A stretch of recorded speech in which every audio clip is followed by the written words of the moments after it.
Hello guys, તો આજે તો મેં બનાવ્યા હતા રબડી ઘેવર. રબડી ઘેવર અમારા ઘરમાં તો બધાને પસંદ છે. તમને રબડી ઘેવર ભાવે છે કે નહીં તે કમેન્ટ કરજો ગાઈસ મને.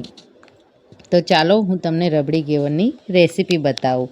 રબડી ઘેવર બનાવવા માટે મેં રાત્રે બરફને જમાવી લીધો હતો. તો આપણે બરફ લેવાનો છે.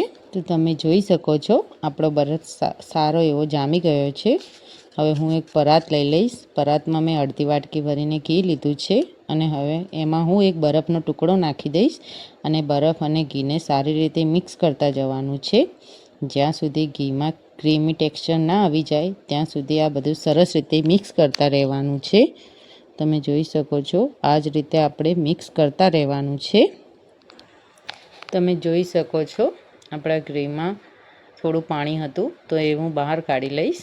અને હવે તમે જોઈ શકો છો આપણા ઘીમાં એકદમ ક્રીમી ટેક્સચર આવી ગયું છે. હવે આમાં હું 2 ચમચી ભરીને ચણાનો લોટ નાખી દઈશ અને મેં 1 વાટકી ભરીને મેંદો લીધો છે. તે આપણે બધો નથી નાખવાનો, થોડો થોડો કરીને એડ કરતા જવાનું છે અને સારી રીતે મિક્સ કરતા જવાનું છે. હવે આમાં હું અડધી વાટકી ભરીને દૂધ એડ કરી દઈશ. એને પણ હું સારી રીતે મિક્સ કરી લઈશ. તમે જોઈ શકો છો આ રીતે મિક્સ કરતા જવાનું છે અને આમાં હું હવે ઠંડુ ચીલ્ડ પાણી નાખીશ. ગરમ પાણી એડ નથી કરવાનું અને આ બધું સારી રીતે મિક્સ કરતા જવાનું છે. આપણા બેટરની કન્સિસ્ટન્સી આપણે આ રીતે રાખવાની છે. તમે જોઈ શકો છો આપણું બેટર આ રીતનું હોવું જોઈએ. હવે આપણે બેટરને ગાળી લઈશું. તો બેટરમાં જો કોઈ લમ્સ હશે એ નીકળી જશે. બેટરને ગાળ્યા પછી બેટરને આપણે બરફ ઉપર મૂકી દઈશું જેથી આપણું બેટર ઠંડુ રહેશે. હવે હું ગેસ ઓન કરી લઈશ અને ગેસ ઉપર એક તપેલી મૂકી દઈશ અને તપેલીમાં આપણે ઓઇલ નાખી દેવાનું છે.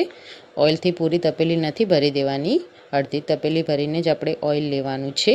અને ઓઇલ એવું સારું ગરમ થઈ જાય પછી આપણે તેમાં થોડું થોડું કરીને બેટરને એડ કરતા જઈશું. બેટરને નીચા હાથેથી નથી નાખવાનું, ઊંચા હાથેથી જ બેટરને નાખવાનું છે જેથી કરીને આપણું બેટર નીચે ચોંટશે નહીં અને આપણા ઘેવર સરસ જાળીદાર બનીને તૈયાર થશે. અને આ બેટરને આપણે 10થી 15 વાર કરવાની છે પ્રોસેસ. 10થી 15 વાર બેટરને નાખીશું જેથી કરીને આપણો એક ઘેવર તૈયાર થઈ જશે. તમે જોઈ શકો છો આપણા ઘેવરમાં કેટલી સરસ જાળી બની રહી છે. આ જ રીતે તમે પણ ટ્રાય કરજો. આપણા ઘેવર સરસ બની ગયો છે. હવે હું એની સાઈડ છોડાવી લઈશ. જે મેં તાવેતાની મદદથી ઘેવરની સાઈડ છોડાવી લીધી છે. તમે જોઈ શકો છો આપણો ઘેવર કેટલું સરસ જાળીદાર બન્યો છે. આ જ રીતે તમે પણ ટ્રાય કરજો. તમારા પણ ઘેવર સરસ જાળીદાર બનશે. તમે જોઈ શકો છો આ જ રીતે મેં મારા બધા ઘેવર બનીને તૈયાર છે. તો હવે આપણે ઘેવર માટેની ચાસણી બનાવીશું. તો ઘેવર માટેની ચાસણી બનાવવા માટે સૌથી પહેલાં મેં એક તપેલી લઈ લીધી છે અને હું ગેસ ઓન કરી દઈશ અને તપેલી ગેસ ઉપર મૂકી દઈશ અને તેમાં હું 1 વાટકી ભરીને ખાંડ નાખી દઈશ. થોડું પાણી નાખીશ અને થોડો હું લેમન કલર નાખી દઈશ અને આ બધું સરસ રીતે મિક્સ કરતા જવાનું છે. અને આપણે થોડી ચીપચીપી ચાસણી બનાવવાની છે અને એક તારની ચાસણી બિલકુલ નથી બનાવવાની, ખાલી ચીપચીપી ચાસણી જોવે છે આપણે ઘેવર માટે. તમે જોઈ શકો છો આપણી સરસ એવી ચીપચીપી ચાસણી બની ગઈ છે અને હવે હું ગેસને બંધ કરી દઈશ અને આપણી ચાસણીને ઠંડી કરી લેવાની છે. હવે આપણે ઘેવર માટે રબડી બનાવી લઈશું. રબડી બનાવવા માટે મેં એક કઢાઈ લીધી છે. કઢાઈમાં હું થોડું પાણી નાખી દઈશ જેથી કરીને આપણું દૂધ ચોંટે નહીં. અને હવે હું એમાં 500 દૂધ નાખી દઈશ અને દૂધને આપણે સતત હલાવતા રહેવાનું છે જેથી કરીને આપણા દૂધમાં સરસ એવી કણીઓ આવી જાય ત્યાં સુધી આપણે દૂધને થવા દઈશું. અને આપણા દૂધને સરસ એવું ગાઢું કરી લેવાનું છે.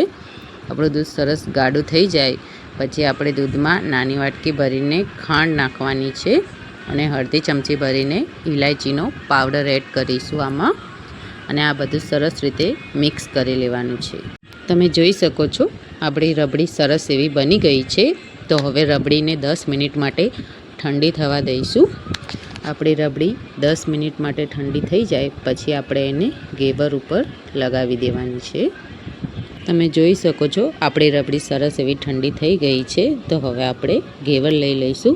તમે જોઈ શકો છો આપણા ઘેવરમાં કેટલી સરસ જાળી બની છે. આપણો ઘેવર સરસ જાળીદાર બનીને તૈયાર થયો છે.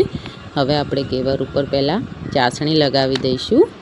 ચાસણી સારી રીતે લગાવ્યા પછી હવે આપણે ઘેવર ઉપર રબડી લગાવવાની છે. તો હવે આપણી રબડી ઠંડી થઈ ગઈ છે. તો હવે આપણે ઘેવર ઉપર રબડીને પણ સારી રીતે લગાવી લઈશું. રબડી લગાવ્યા પછી હવે આપણે બદામથી ઘેવરને ગાર્નિશ કરીશું. તો તમે જોઈ શકો છો આપણો ઘેવર બનીને તૈયાર છે. તો કોને કોને મારી રેસીપી ગમી તે કોમેન્ટ કરજો ગાઈસ. અને મારી ચેનલમાં નવા હોય તો મારા વિડીયોને સબસ્ક્રાઈબ કરવાનું ભૂલતા નહીં.